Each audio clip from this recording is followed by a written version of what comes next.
ঈশানবাবু খুব খুশি বাড়িতে এসে।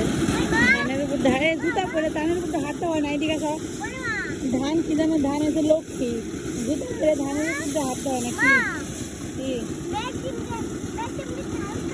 মেশিন দিয়ে ধান কাটে, দেখুন ধান এগুলো মনে হয় আজকেই করা হয়েছে, মানে ক্ষেত থেকে বের করা হয়েছে কেটে, এই জন্য কালার একটু হালকা সবুজ সবুজ।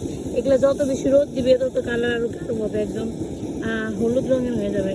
তারপর সেইগুলো সিদ্ধ করতে হবে, তারপরে সেইগুলো থেকে চাল বের করে ভাত রান্না করে খাইতে হবে। বহুত কষ্ট, অনেক প্রসেসিং করে ধান থেকে চাল বের করতে হয়। আর সেই ধান ঈশানবাবু পা দিয়ে মারাইতেছে, ঈশান ধানই করতে